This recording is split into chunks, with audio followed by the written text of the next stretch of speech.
우리가 읽은 다니엘서는 여러분들이 역사적으로 보면은 이스라엘 민족이 바벨론에 끌려간 지 70년이 다 돼가는 때예요. 1, 2년도 아니고 70년이 다 돼가는 때. 즉 말하면 거꾸로 말하면 해방이 다 돼가는 때.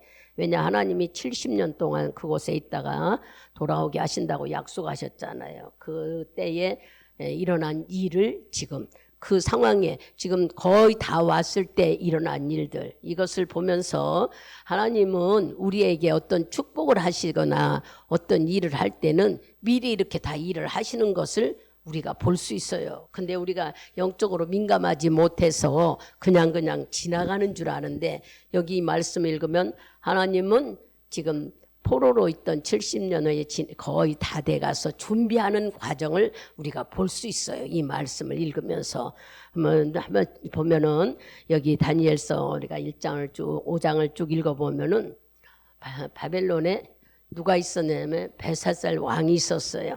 즉 말하면 느부갓네살의 아들입니다. 이 아들이 있었는데 이 왕은 이스라엘 민족에 쳐들어와서 가져갔던 모든 집기들을 가지고 지금 그 주위에 있는 왕들, 장관들 뭐 전부 모셔다가 1000여 명이 지금 잔치를 베푸는 이야기예요. 우리가 잘 이 말씀을 읽어보면 잔치를 읽어서 즉 어떤 걸 가지고 성전에서 쓰던 집기를 가지고 술을 마시고 그들이 그걸로 음식을 먹고 하나님을 찬양하는 게 아니라 자기들이 만든 우상을 찬양하며 아주 즐거워하고 웃고 있을 때 깜짝 놀라는 일이 일어나지요. 거기 쭉 내려가서 우리 5절 6절을 같이 읽어봅시다. 지금 다니엘서 5장이죠. 5절 6절을 큰 소리로 같이 합독합니다. 다 찾으셨어요? 같이 봅니다. 그때 사람의 손가락이 나타나서 왕궁 촛대 맞은편 분벽에 글자를 쓰는데 왕이 그 글자 쓰는 손가락을 본지라. 이에 왕이 즐기던 빛이 변하고 그 생각이 번민하여 넓적다리가 마디가 녹하고 그 무릎이 서로 부딪힌지라. 아멘. 이렇게 우리가 얼른 생각할 때 잔치가 일어난 곳에 벽을 쳐다보니까 몸도 없이 손가락만 나와서 손만 나와서 글씨를 썼다는 거예요. 이걸 본 왕과 거기 있는 사람들이 벌벌벌 떨고 다리가 부딪힐 정도로 떨었다는 것은 그때 상황을 우리가 얼른 생각해 볼 때 얼마나 무섭고 두려운지 우리도 한번 생각해 봐요. 여러분들이 좋은 일이 있어서 지금 모여가지고 커피를 먹으면서 얘기하고 있는데 몸은 안 보이고 손이 나와서 벽에다 글씨를 썼다는 얘기예요. 그런 상황이 있을 때 얼마나 두렵고 무섭겠어요. 근데 이제 그 글씨를 이제 읽지도 못하고 알지도 못하고 그래서 왕이 이거를 아는 사람을 구하는 내용을 우리가 16절부터 읽었어요. 이 사람은 이걸 읽고 풀고 그러면은 셋째 치리자로 삼고 나라의 모든 것들을 이렇게 세워주겠다고 했지만 상품도 주겠다고 했지만 할 사람이 없었어요. 근데 누가 해요? 느부갓네살 때에 우리가 이제 다니엘서 1장을 쭉 읽어보면은 다니엘이 포로로 잡혀가가지고 사자굴에 또 불못불에 갇혔던 얘기들이 나와요. 우리가 읽어보면은 그랬을 때에 그때 왕이었던 느부갓네살이 다니엘을 통해서 하나님을 알았어요. 그 우리가 이제 말씀을 읽어보면 그랬던 느부갓네살이 왕으로서 뭐 너희가 믿는 하나님을 높인다 이런 말씀이 있는데 왕이니까는 대단한 권력 갖고 사람들을 함부로 여기다가 꿈을 꿨죠. 꿈을 꿔가지고 자기 꿈대로 좋은 침상에서 쫓겨나고 이슬을 먹으며 왕이 아주 말할 수 없이 교만해서 쫓겨난 얘기가 우리가 저기 5장을 3, 4장에 다 나옵니다. 그 아들이 벨사살 왕이에요. 근데 이 왕이 아버지의 이 모든 것들을 보고 자랐으면서도 불구하고 아랑곳하지 않았어. 이 꿈을 이 손에 나온 글씨를 해석할 사람을 찾는데 그때 있었던 대왕마비 그러니까 느부갓네살 부인이죠.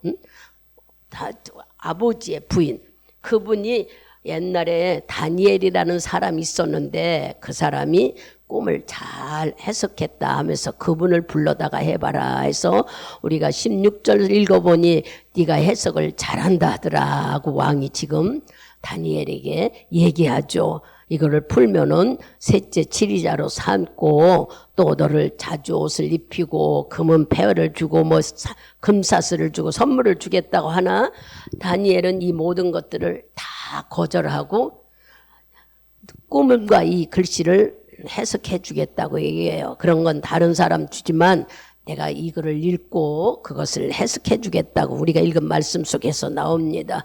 그래서 그 말씀을 읽어보니까 우리가 같이 읽어봅시다. 어디 나오느냐 하면은 25절부터 28절까지 같이 합독합니다. 기록된 글자는 이것이니 곧 메데 대개 우르바시니라. 그 뜻을 해석하건대 메대는 하나님이 이미 왕의 나라의 시대를 세워서 그것을 끝나게 하셨다 하며 베겔은 왕이 저울에 달려서 부족함이 배었다 하며 베레스는 왕의 나라가 나누어서 베겔 아사와 사람들에게 준바되었다 함이니라. 아멘. 이렇게 뭐라고 얘기해요? 하나님이 당신 왕의 모든 것들을 달아보고 부족해서 달아보고 해서 부족해서 나눠서 당신이 왕으로서 이 나라를 다스릴 수 있는 사람이 모자라다는 게 못되다는 얘기야. 그래서 이거를 다른 사람에게 넘겨주겠다. 그런 뜻이라고 말씀해요. 그래서 우리가 쭉 읽은 말씀 읽어보니까는 이런 뜻을 갖고 결국에는 어떤 일이 일어납니까? 5장 30절을 읽어보세요.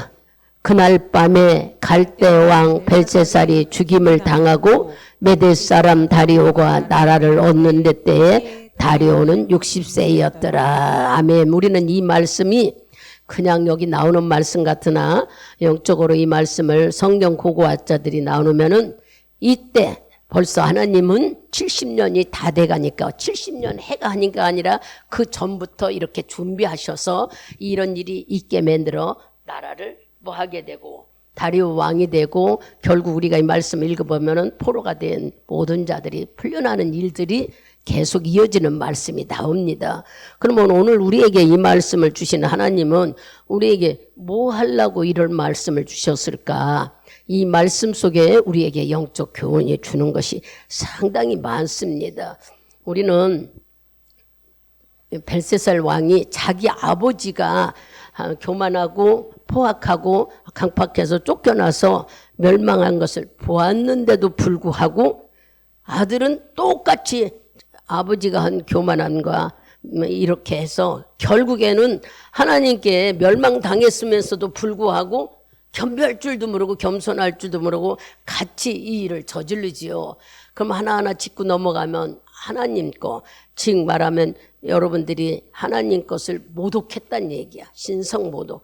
왜 그런 말씀을 하냐면은 하나님께서 우리에게 가르쳐 주신 일들은 여기 보면 하나님 저울이라고 나오는데 선한 일, 착한 일 이런 걸 달아보는 게 아니라 우리 믿음을 달아보는 거예요. 우리 믿음. 여러분들이 지금은 예수로 인하여 구원받고 죄 용서받고 의로운 자라 했는데 어떻게 우리가 믿음 생활을 하는가? 주님은 우리를 믿음의 저울에 하나님의 저울에 달아보신다는 말씀을 오늘 이 말씀 안에서 우리는 깨닫게 되고 또 말씀하고 있습니다. 그래서 많은 영적 교훈을 주는 거예요. 이 말씀을 읽어보면은 하나님께서 우리에게 원하시는데 하나님은요 오래 참는 분인 것 같지만 무단히 참지는 않아요. 오래 참기는 하지만 그냥 무대뽀로 참는 분은 아닌 거예요. 즉 말하면 뭐 때문에 이런 일이 있다는 걸 가르쳐 주시는 분이라는 걸 우리가 알으라는 얘기예요. 그냥 아무 일도 없이 계속 이렇게 뭐 하니까는 그냥 편안하고 좋은 것 같으나 그렇지 않습니다. 요한계시록을 한번 가보세요. 요한계시록 2장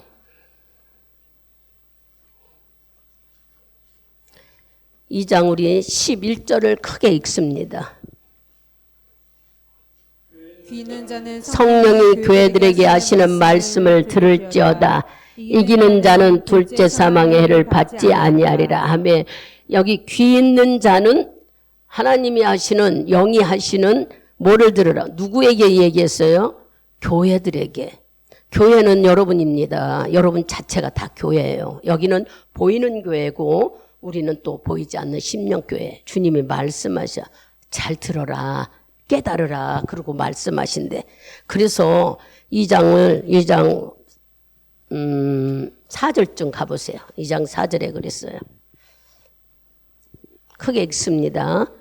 그러나 너를 책망할 것이 있나니 너희 처음 사랑을 버렸느니라. 어느 교회에다? 에베소 교회에 대해 지금 주님이 교회 하나하나를 주님이 관리하고 주님이 보고 계시는 거예요.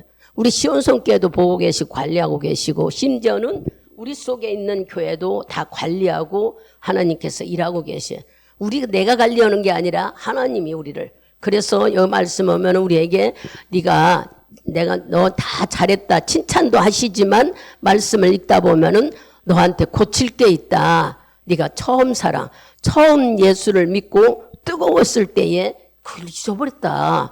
여러분들이 예수를 처음 만나 은혜 받고 성령 체험했을 때 그 기뻤던 것들이 식었다는 거예요.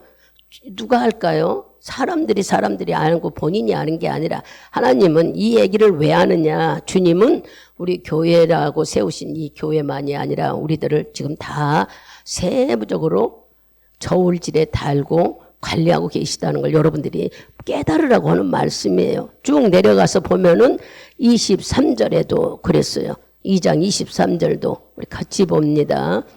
또 내가 사망으로 그의 자녀들을 죽이리니 모든 교회가 나는 사랑과 뜻과 마음을 살피는 자인 줄 알지라. 내가 너의 각 사람의 행위대로 갚아주리라. 아멘. 주님이 우리 마음을 살피는 자다. 사람의 뜻과 마음을 살피고 우리의 행위도 찾아보신다 하는 얘기예요. 또 뭐 하겠지만 우리 하나 더 봅니다. 3장 15절하고 16절 같이 보겠습니다. 내가 내 행위를 아노니 내가 차지도 아니하고 더없지도 아니하도다. 내가 차든지 더없든지 하기를 원하노라. 내가 이같이 미지근하여 더없지도 차지도 아니하니 내 입에서 너를 토하여 내치리라. 아멘. 이렇게 주님은 지금 오늘 누구처럼 느부갓네살 왕과 벨사살 왕처럼 우리의 믿음 생활을 전부 다 뭐하고 계셔요? 관리하고 계셔요. 그러니까 우리가 이 말씀을 들으면서 하나하나 주님이 우리의 생활을 하나하나 달아보고 또 믿음을 보시고 이렇게 해서 정량에 맞으면 하나님이 이 사람은 이만하면 아무도 내가 이렇다고 똑같게 하지는 않아요. 얕은 자는 얕은 대로, 성숙한 자는 성숙한 대로, 이제 지금 기초를 배우는 자는 기초 배운 대로 그 상황에 다 풀려서 하나님은 우리 믿음의 정량으로 우리를 축복하시고 인도하신다는 것을 바로 우리 다니엘서에서 오늘 지금 이야기해 줘요. 여러분들이 누가복음 18장을 보면은 기도에 대해서 나와요. 기도도 우리에게 뭐라고 그래요? 하나님은 낭망하지 말라고 그래요. 우리가 기도 생활 하다가 이루어지지 않는다고 낙심하지 말고 끝까지 기도하면, 끝까지 기도는 하나님의 정량에 맞을 때 주의 마음이, 주님의 마음이 너는 이만하면 됐다. 네 마음을 내가 안다. 하나님이 하시는 정량이에요. 사람 정량이. 그렇게 되면 기도는 응답이 온다는 거예요. 이렇게 주님은 우리 삶 속에서 하나님의 관리하시는 모든 일들이 있다는 것을 오늘 우리가 다니엘서에서 말씀하고 있는 거예요.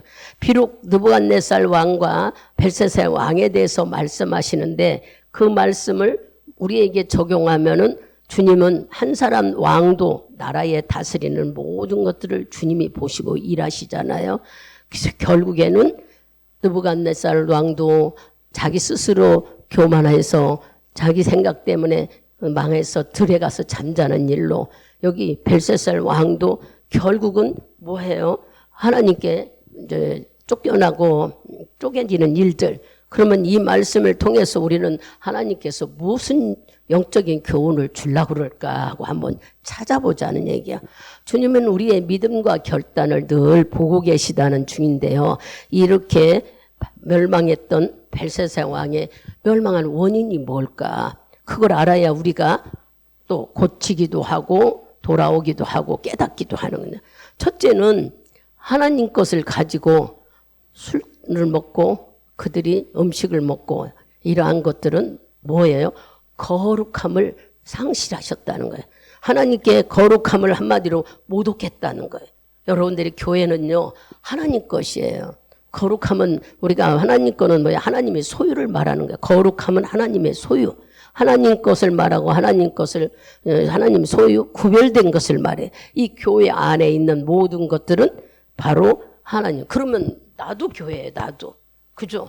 나의 모든 것들이 하나님 것이에요. 하나님 것을 모독해서는 절대 안 된다는 거예요.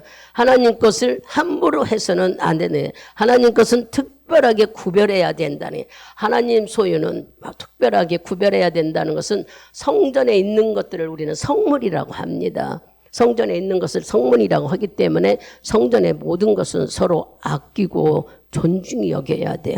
왜냐, 사람이 사다 놨다 하지만 그것은 바로 교회 안에는 성물로 얘기하시고 성물 올렸으니까, 그리고 그런 것들은 하나님의 소유고 주님께 구별해야 해야만 우리가 거룩한 삶을 모독하지 않는다 그럽니다. 또 그러면 우리가 볼 때 어디요? 주일은 하나님 거예요. 하나님의 소유예요, 주일은. 그래서 주일은 하나님이 성일이라 하고, 왜 우리가 주일을 지킵니까? 하나님 말씀대로 우리가 순종하면은 하나님께서 우리의 삶의 모든 것들을 운행해 주신다는 걸 알겠고, 또 감사해서 고마워서 우리가 하나님께 예배를 드리는 거잖아요. 주일을 지키는 것은 주의 명령이었어요. 주님이 주일을 지키라, 안식일을 지키라는 건 주의 명령이에요. 이 주일이 바로 거룩하고 한마디로 말하면 하나님 것이고 하나님의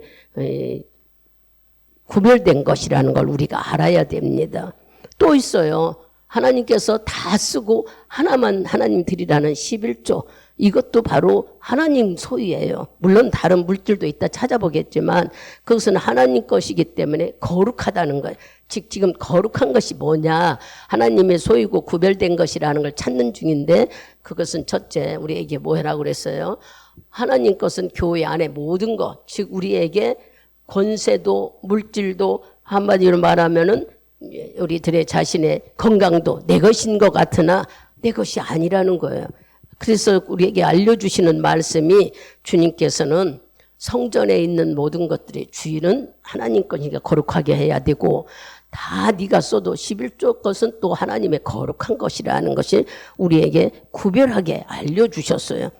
또 어떤 것들이 우리에게, 사무엘상 한번 가보세요. 사무엘상 2장 30절인가요?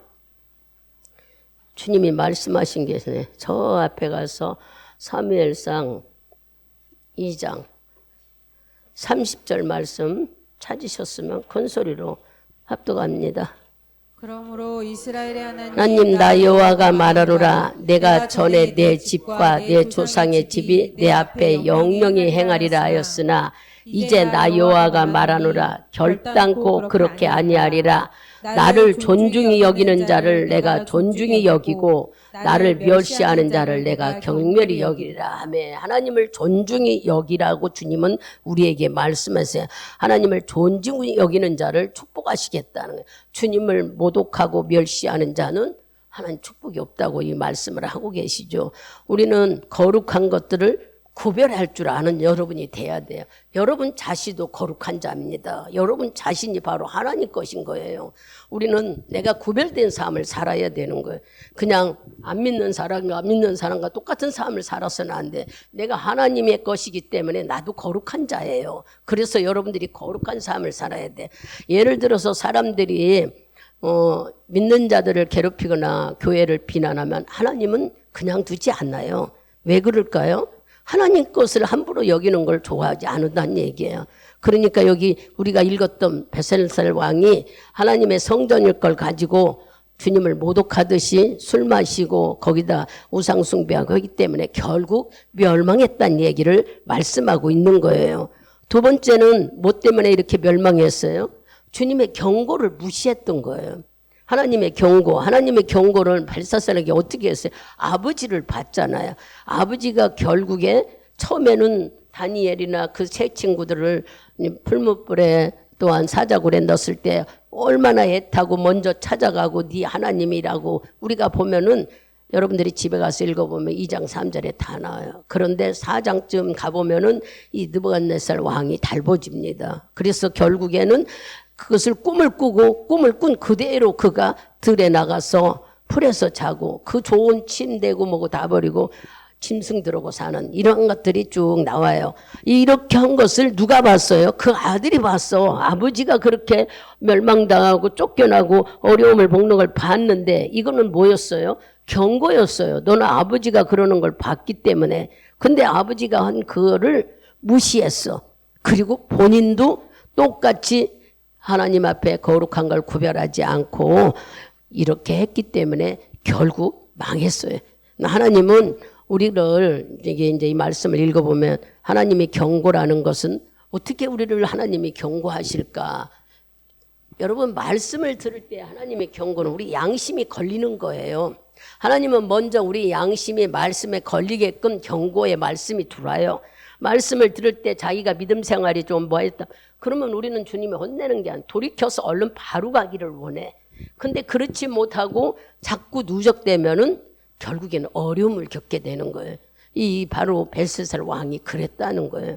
첫째는 양심이 먼저 우리에게 말씀을 들을 때 경고를 주시고 두 번째는 목회자들을 통하여서 설교 말씀을 통하여서 주실 때에 경고를 주신다는 거예요.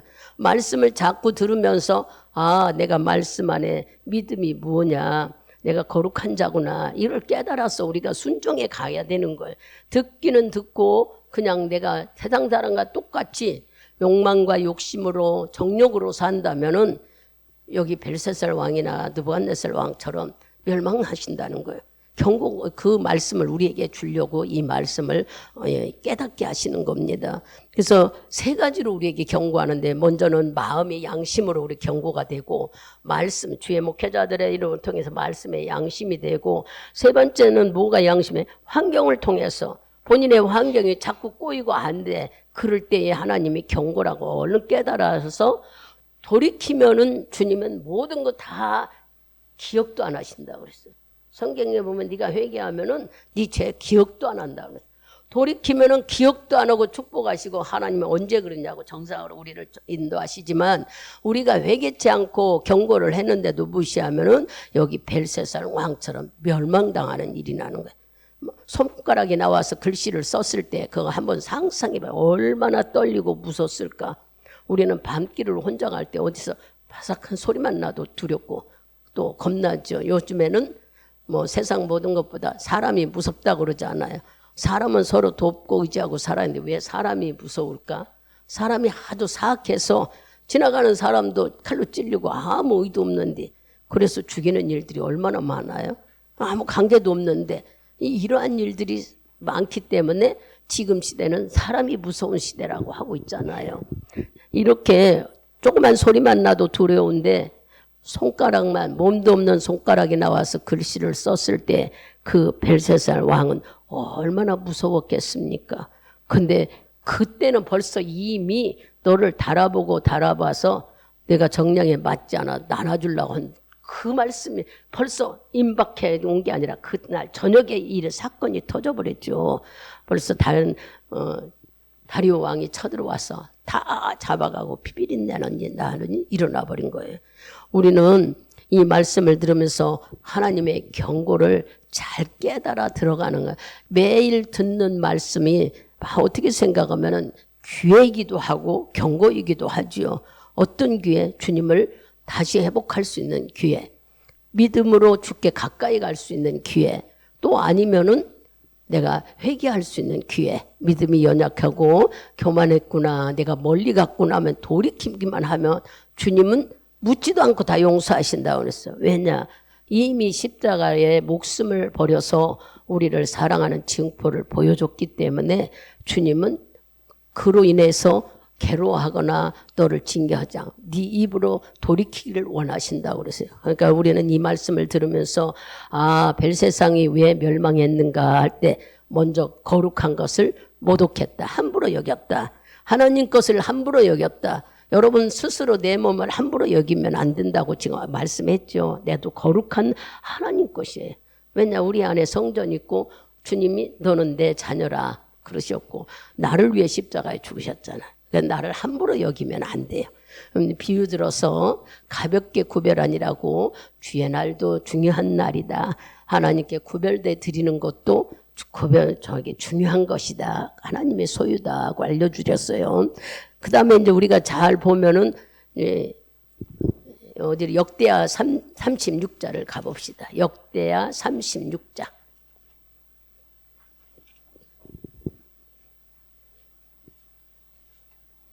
36장 15절하고 16절 우리 같이 큰 소리로 압독합니다.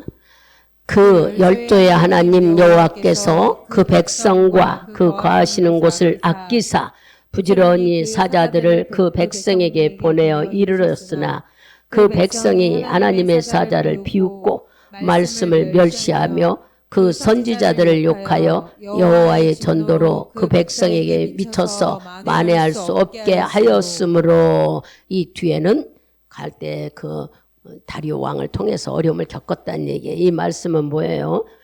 지금 우리가 얼른 이 말씀을 지금 현재로 터득하고 깨닫는다면 목회자를 통해서 아니면은 말씀을 통해 수없이 지금은 말씀이 흔하잖아요. 말씀을 통하여서 우리가 말할 수 없이 듣고 들지만은 이러한 것들을 잘 깨닫지 못한 게 아니라 무시하고 함부로 여기고 부지런히 주님은 많은 사람들을 우리에게 보냈다는 거예요. 말씀을 들으라고, 말씀을 깨달으라고.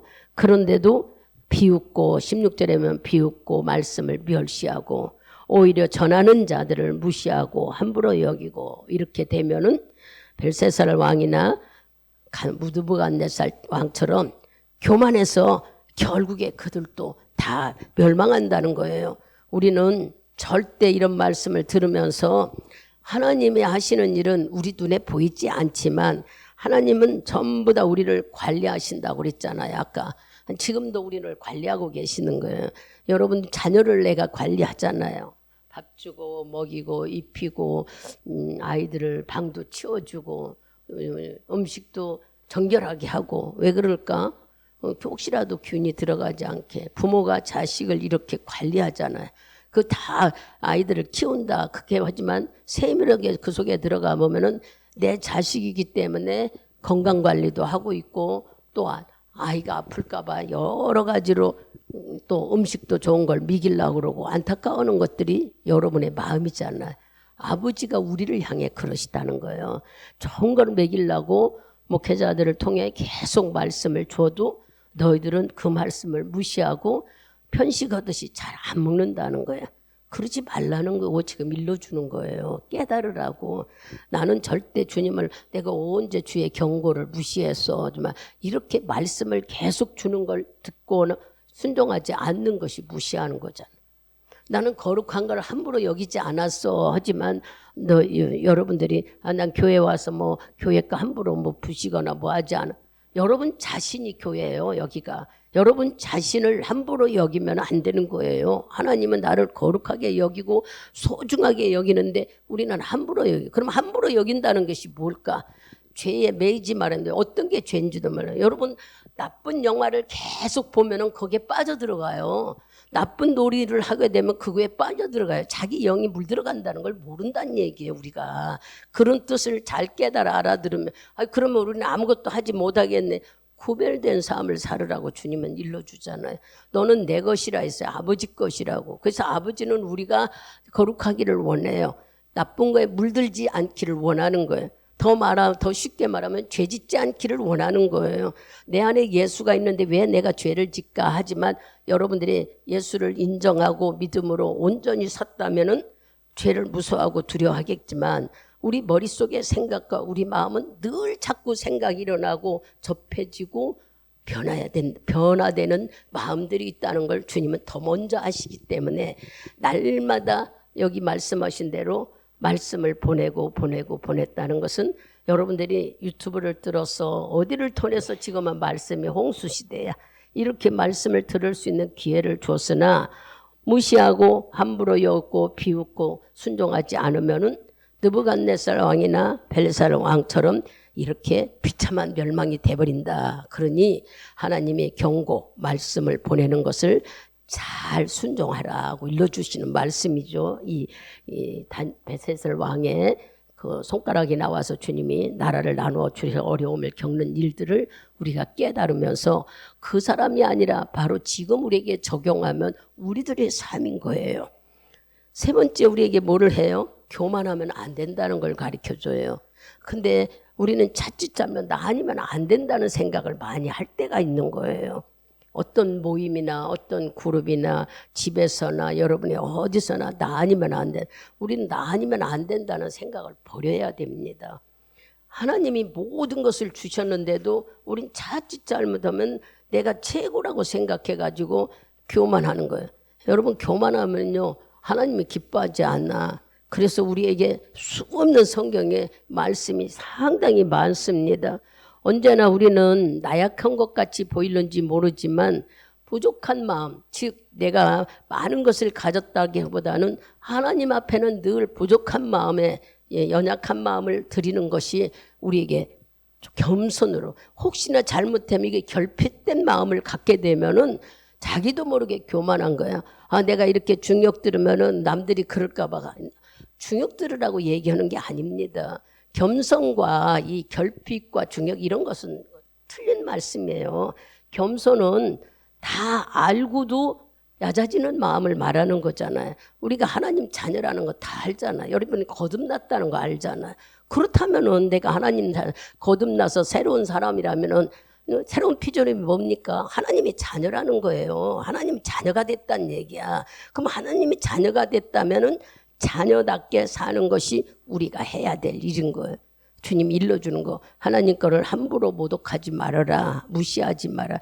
너도 거룩한 자니 네 자신을 함부로 죄짓지 말아라. 함부로 나쁜 곳에 가지 말아라. 물들지 말아라. 계속 일러주는 거예요. 정결하게 살아라. 거룩하라.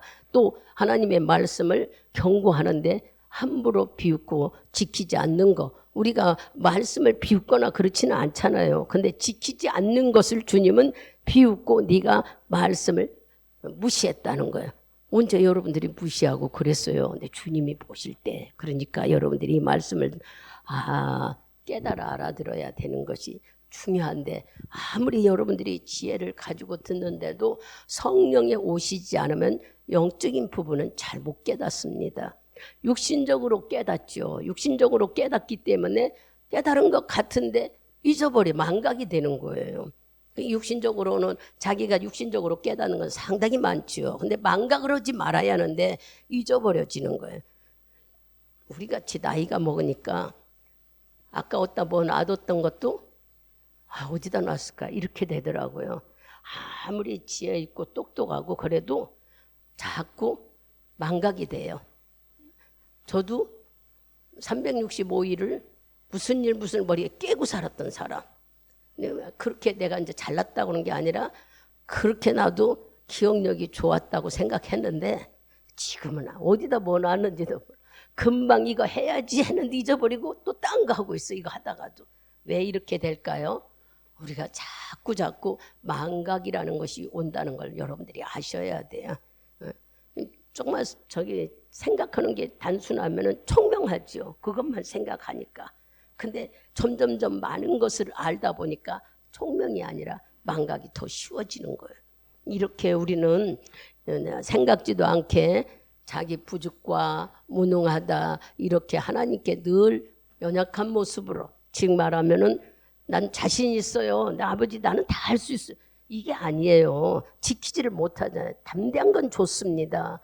그러나 하나님 나는 주님이 주신 지혜가 있어야 됩니다. 주님이 주시는 총명함과 또한 영역이 있어야 됩니다. 하고 우리는 늘 그분 앞에 사모하는 마음을 가져야 되는 것입니다. 야고보서 4장 6절을 가보겠습니다. 교만에 대해서 주님은 세밀하게 말씀해 주지요. 야고보서 4장 6절.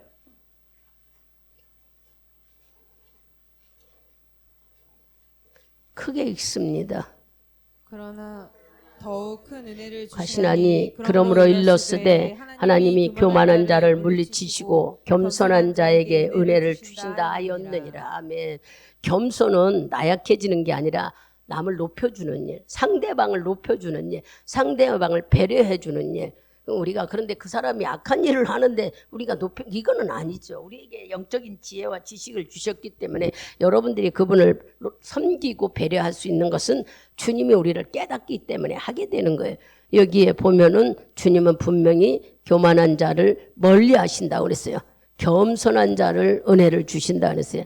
이 말씀을 돌리면은요, 겸손한 건 내가 야약해진 게 아니라 주님을 사모하는 마음이에요. 그리고 상대를 높여주는 거. 우리는 상대를 자꾸 무시하잖아. 저 사람은 뭐가 없고 뭐가 없고. 많은 사람들이 이 세상은 어떤 줄 아세요? 돈과 권력과 물질이 아주 사람을 함부로 대하잖아. 옷을 허술하게 입으면은 사람 취급도 안 하려고 그래. 그래서 사람들이 비싼 메이커를 입는 거예요. 왜 그럴까? 자기를 인정해주고 자기를 폼내고 자신 있게 다닐 수 있는 마음이 들기 때문에. 교만한 마음인데 그걸 모르잖아요. 그래서 한없이 우리는 남을 섬긴다는 것은 저 사람이 더 많이 배우고 더 많이 갖고 더 많이 똑똑하고 그러면 어떻습니까? 하나님이 나를 인정하면 되지. 사람에게 무시당하는 거 기분 나쁘다고 우리는 생각하는지 모르나 내가 아는 만큼 주님이 나와 함께 하시면 우리는 겸손한 거예요. 이렇게 교만한 자를 하나님이 싫어하신다고 아주 대놓고 말씀하시잖아요. 하나님 물리치신데 난 싫다 그 소리 아니에요. 그리고 또 잠언서 가봅시다. 잠언 16장을 가보자고요.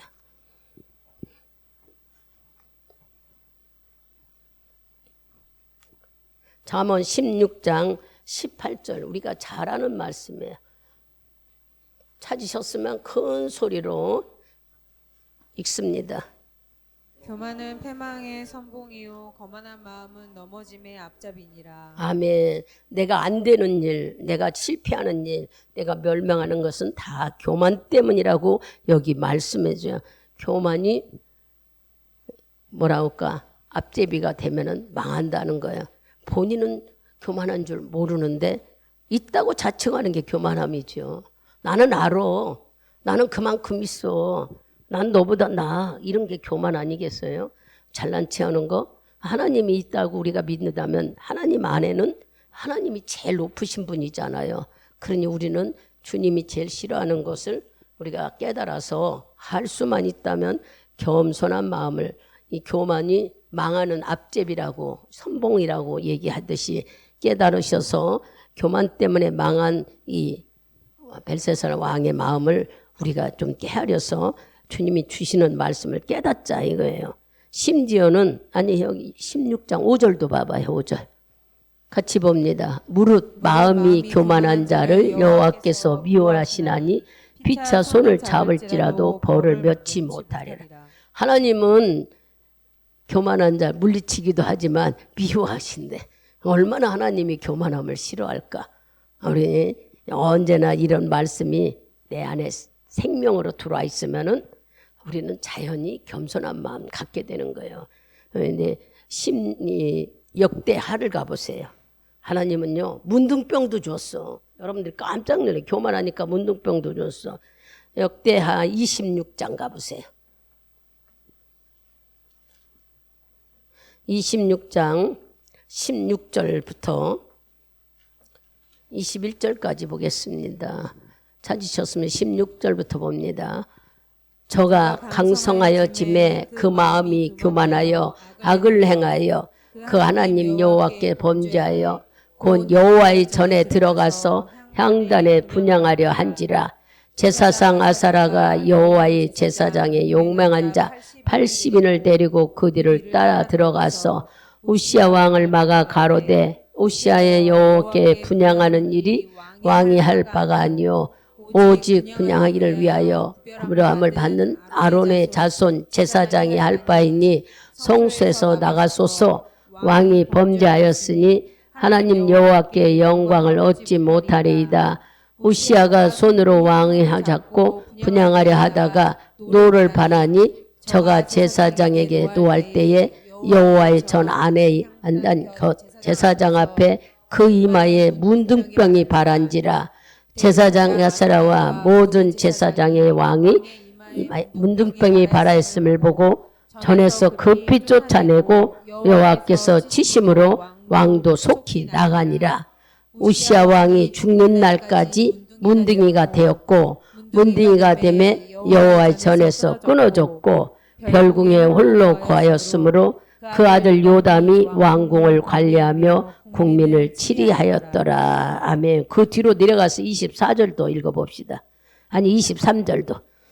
우시아가 그 열조와 함께 자매 저는 문둥병이라 하여 열왕의 묘실에 한 땅 고 그 열조의 곁에 장사하니라. 그 아들 요람이 대신하여 왕이 되니라. 무슨 말씀이에요? 우시아 왕은요 하나님께 우상도 때려부시고 한마디로 말하면 이 말씀도 보라고 그러고 굉장히 하나님께 기쁨을 받았던 사람이에요. 근데 그가 모든 것들이 막 풍성하고 잘되고 복박하니까 나도 모르는 사이에 교만해져 버렸어. 그래서 교만해져 가지고 여기 보면은 정직히 하나님 보기에 정직히 행하고 주의 축복을 받다 보니까 교만해져 가지고 결국에는 성전에 가서 하나님께 예배드리는 건 제사장들이 해야 될 일인데 왕이 그거 하러 들어갔어요. 자기가 모든 것들이 풍성하니까 해도 되는 줄 알고 순간 나도 모르는 교만함 때문에 그래서 그 자리에서 하나님께서 뭐를 줘요? 문둥병을 줬어.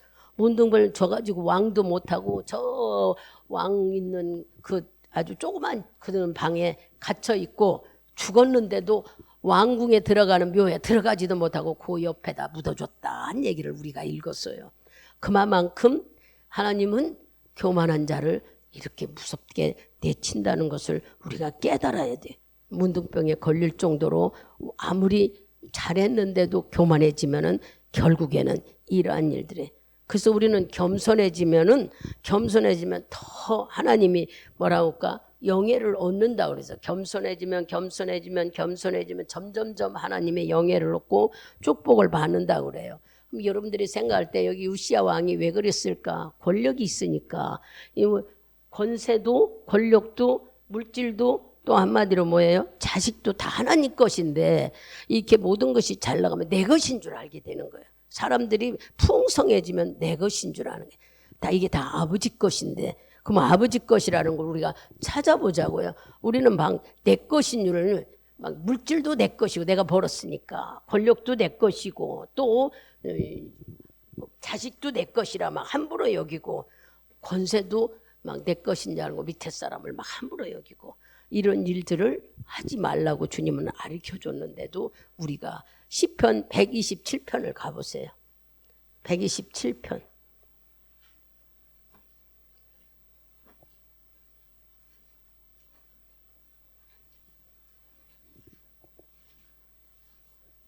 (127편) 3절을 크게 읽습니다. 읽어보세요. 자식은 여호와의 주신 기업이요 태의 열매는 그의 상급이로다. 아멘. 자식은 하나님이 우리에게 주신 기업이고 선물이라는 거예요. 근데 우리는 자식 내가 낳았다고 그 자식을 막 내가 보내는 이 학교 꼭 가야 된다. 이거 꼭 해야 된다. 그렇게 하면 안 된다는 거예요. 자식을 막 함부로 여기고 구애하려고 해도 안 된다는 거예요. 자식도 하나님이 주시죠. 그러니까 여러분 자식 있는 거 감사해야 돼. 하나님이 선물이라고 그랬어요. 우리는 이제 이 자식이 네 게 아니라는 걸 지금 찾아봤어요. 하나님이 주신 거니 자식도 귀 여기고 함부로 여겨서는 안 된다는 모든 것이 잘 나가면 예를 들어서 돈을 잘 벌면은 사람이 이렇게 권력이 있으면은 막 내 것인 줄 안다는 거예요. 그러지 말라고 지금 말씀을 찾아보는 거예요. 자식도 네 것이 아니야. 돈 벌었다고 자식 내 것만 내 맘대로 못하는 게 아버지가 주신 그 자식도 인격 있고 가는 길이 있고 하나님 인도하는 길이 다 있다는 것을 말씀하죠. 신명기서를 가보세요. 신명기 18장인가요? 신명기 아니 18장이 아니라 내가 거꾸로 알고 8장 한번 8장 17절하고 18절을 크게 읽습니다. 또 두렵건대 내가 마음에 이르기를 내 능과 내 손의 힘으로 내가 이 재물을 얻었다 할까 하노라. 내 하나님 여호와를 기억하라. 그가 내게 재물 얻을 능을 주셨음이라. 이같이 하심은 내 열조에게 맹세하신 언약을 오늘과 같이 이루려 하심이니라. 아멘.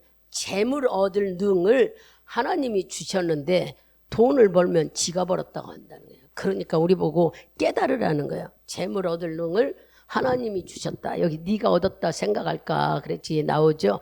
여러분들이 물질을 축복받는 것도 물질에 잘 들어오는 것도 누구 은혜라고요? 하나님의 은혜라는 거예요. 재물 얻는 것도 하나님이 주신. 그러면 사람들은 속도 모르고 내가 이걸 경험을 많이 했으니까 내가 달란트가 이거 있으니까 내가 수완이 좋아서 내가 지혜가 좋고 아주 많은 사람들을 다루는 일을 다 엉터리 방터리 하나님이 은혜를 주셨다는 거야. 그러니까 우리는 뒤집어야 돼. 뭐라고? 주신 것 감사하고 할 수 있는 것 감사하고 주님이 지혜 주신 것 모든 걸 감사로 바꿔야 되잖아요. 주님께 인정해 드려야지 주님이 주신 것을. 근데 우리는 막 내가 했다는 생각을 갖기 때문에 교만해진다는 얘기야. 그래서 막 돈을 벌면은 막 나는 이렇게 잘 번다 생각해서 사람을 함부로 대하고 자식도 함부로 대하고 막 그런다고 지금 우리가 말씀을 찾아보니까 그래요. 그러니 여러분 물질 얻는 재능도 하나님이 주셨다고 인정하는 마음이 들면 감사해야 되는 거예요. 하나님 나에게 지혜를 주셔서 나에게 이런 탤런트를 주셔서 첫째는 내가 생명을 주셔 이 세상을 살게 한 게 감사하고 부모를 이 가정에 만나야 여기 있게 한 것도 감사하고 우리는 입만 열면은 그냥 무조건 감사 아니라 깨달으면은 다 감사해. 얼마나 하나님이 답답하면은 네가 돈 잘 버는 게 아니다. 내가 그 능을 줬다 하고 깨달으라고 알려준. 네가 그랬을까 봐 하면서 그 얘기를 일렀니. 네가 이 재물을 내가 얻었다 할까 봐 일러준다. 그게 아니라 바로 여호와께서 재물 얻는 능을 주셨다는 거예요. 그러니까 여러분들이 이런 말씀을 뒤집어야지. 감사로 이렇게 할 수 있도록 하신 거. 못난이 같은 나에게도 하나님이 쓰임받게 하시니 감사다. 돈 벌 수 있는 것도 쓰임받고 가정을 가진 것도 자녀를 양육하는 것도 다 주님이 우리에게 주신 은혜인 거예요. 예수를 알게 되면은 우리는 이렇게 말 안 하려고 해도 여러분 스스로가 내 안에 계신 성령님이 조명해서 매일 감사로 사는 게 없이 우리인데 우리가 그걸 망각한다고 아까 일러주잖아요. 오늘 성령을 충만히 받았으면 이분이 매일 나한테 알려줘서 감사하고 살면 좋은데 우리들이 눈에 들어오는 거, 귀에 들어오는 것들이 자꾸 아까 받은 은혜를 뒤로 보내고 여기 보이는 것이 우리가 쫓아가기 때문에 자꾸 주님을 뒤로 미루는 거예요. 우리가 얼른 깨달아서 하나님께서 나에게 이렇게 했구나 하는 것을 여기 어디를 찾아봐요? 고린도후서 가봐요. 고린도후서 이런 말씀도 성경에 다 있는 말씀이에요. 제가 하는 게 아니라 고린도후서 3장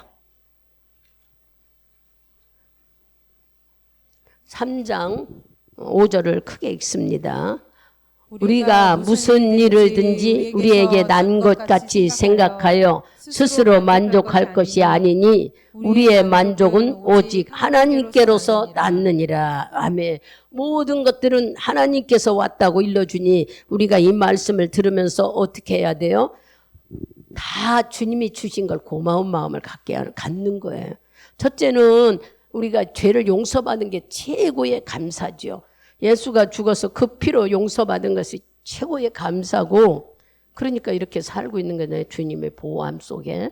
그리고 또 지옥 안 가게 한 것도 감사고 천국 티켓을 따주신 것도 감사해요. 근데 우리가 자꾸 하나님 말씀을 듣지 않고 무시하고 함부로 살아 교만해지면은 하나님이 우리를 이렇게 하신다는 얘기. 주님은 우리를 멸망시키려고 하는 게 아니라 이런 말씀도 빨리 돌이켜라. 네가 교만하다는 생각이 말씀을 듣고 깨달았다면은 겸손해져라 하는 뜻으로 오는 거지. 너 교만하면 멸망한다 이런 뜻이 아니에요. 매일 얘기하듯이 아버지나 엄마 마음을 알아야 돼요. 하나님의 마음을 알아야 돼요. 엄마가 자식한테 잔소리해요. 따뜻하게 입어라. 굶지 말아라. 이런 얘기는 여러분들이 볼 때 잔소리 같죠? 잔소리가 아니에요. 엄마의 마음은 뭘까? 그게 사랑이야. 자식에게 관심을 갖는 사랑. 하나님도 똑같아. 우리에게 아버지 마음을 내가 자식을 사랑하는 이 어버이 마음을 자식이 알면은 깨닫듯이 아버지가 마음을 우리가 깨달으면은 주의 심정으로 말씀을 들으면은요 순종 안 할 수가 없어. 얼마나 아버지가 나를 사랑하면 즉 아버지 심정을 알면은 이렇게 나를 관심하고 이렇게 보살피고 있구나 하는 말을 들으면은 여러분들이 깨달아지고 순종해져요. 아버지가 하시는 말씀으로 들을 때 그냥 아이고 목사님 설교 잘한다 똑똑한 말 하네 아이고 듣기 싫은 소리 하네. 이러면 여러분 아무 소용도 변함이 없어. 성령의 충만함도 없고 깨달음도 없고 아무 소용이 없어요. 그러나 여러분들이 아버지 심정으로 들으면은 그 말씀이 이해가 되고 깨달아지고 나도 모르게 지키게 됩니다. 아버지 심정으로 듣는 마음을 여러분들이 주님의 마음을 아는 마음이 돼야 되는 거예요.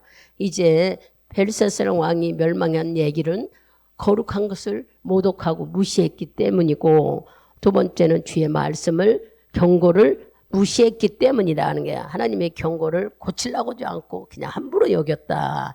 또 세 번째는 교만해서 멸망했다. 그러면 우리에게 적용하면은 이제 우리는 이런 말씀을 들으면서 내 중심을 보시는 하나님, 별거 아닌 것 같았는데 이렇게 지나온 왕들의 모든 삶, 왕들을 자리 높여 있는데 왜 그럴까? 그 나라를 지키기 위해서, 이스라엘 나라를 지키기 위해서, 이스라엘 민족을 지키기 위해서.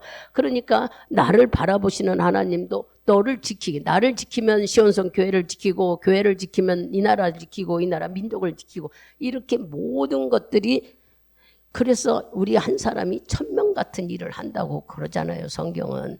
그러니 여러분들이 오늘 이 말씀을, 주님은 주님 거를 거룩하게 여기는 마음을 갖기를 원하시고, 여러분 자신을 거룩하게 여기라는 얘기예요. 꼭 여기 보이는 성전만이 아니라 성전도 하나님 거예요. 여러분 자신을 거룩하게, 그럼 거룩하게 여긴다면 뭘까? 늘 성령 충만하면 우리가 거룩해지잖아요. 그냥 내 맘대로 아무거나 물들어 버리면은 자기도 모르게 물들어 버리는 거예요. 물은 순간적으로 들어가 버려요. 물든다는 것은 좋은 건지 나쁜 건지 분별할 줄 알면 되는데, 여러분 텔레비를 내가 이 영화를, 이 드라마를 보면 좋고 이 드라마를 안 봐야 좋고 이런 거 분별하고 봅니까? 여러분 내 마음이 그냥 눈에 들어오는 대로, 시간 때우는 대로, 어쩔 때는 또 나도 모르게 끌려서 그렇게 하다 보면은 여러분 안에 물들어가는 것, 나쁜 것들이 있다는 거예요. 그러지 말라고 주님은 여러분 자신을 거룩하게 여겨라. 거룩하게 여기는 걸 소홀히 여겨서는 안 된다고 지금 알려줘요. 죄라고 생각하는 건 가까이 가지 말아라. 모양이라도 버리라 그러셨어요. 또 두 번째는 우리에게 하나님의 경고를 함부로 하지 말아라. 말씀을 무시하지 말아라. 수없이 주는 말씀 속에서 기회를 주신 거예요. 말씀으로 깨달을 때 내가 하나님 앞에 돌아설 수 있는 기회. 이 기회라는 걸 여러분들이 깨달아서 말씀을 귀엽고 들으라는 거고, 세 번째는 교만하지 말라는 게, 내가 언제 교만해서 모든 것이 다 됐다고 생각할 때 나도 모르게 우쭐해지는 마음이 만들어진다는 거예요. 어쩔 때 건강하죠. 경제가 풍성하죠. 모든 것들이 환경이 좋으면은 자기도 모르게 사람을 함부로 여기는 마음이 만들어진대. 나는 함부로 여기는 말이, 그래서 옛날 어른들이 경험한 자가 안다고는 말씀이 있어요. 가난하게 산 사람이 돕는 손길을 연대요. 그러나 가난하게 살아보지 않은 사람은 돕는 손길이 없다는 거예요. 인색하고 자기만. 이런 말씀을 세상에서도 하고 있는데 우리는 믿음 안에서 듣는 말씀이 수없이 많습니다. 주는 것이 받는 것보다 더 좋다. 그렇잖아요. 받으면 짐이 돼. 어떻게 갚지? 근데 주는 것은요, 여러분들이 주고 나면 쬐그만 거 하나도 기뻐요, 마음이. 그래서 하나님이 우리에게 주는 것이 축복이라고 성경은 말씀하고 있는 겁니다. 교만한 마음을 다 됐다고 생각해서 아까 말씀하신 대로 물질이나 자식이나 권세나 내 거라고 생각하지 말고 모든 것은 하나님께 왔다고 여기며 감사한 마음으로 변화시키고 고마운 마음으로 바꿔가는 여러분이 되어서 하나님의 저울은 우리 믿음을 영 연단하고 보시는 거예요. 우리들이 거룩한 행동은 할 수가 없어. 성령이 내 안에서 붙잡아 주지 않으면 하지를 못하니까 믿음을 가질 때에 내 안에 성령님이 일하시잖아요. 언제나 주님은 우리 믿음의 정량을 달아보고 계시다는 걸 여러분들이 인식하며 믿음에 믿음을 더하여서 복받는 삶이 더 넘치기를 축원드리겠습니다.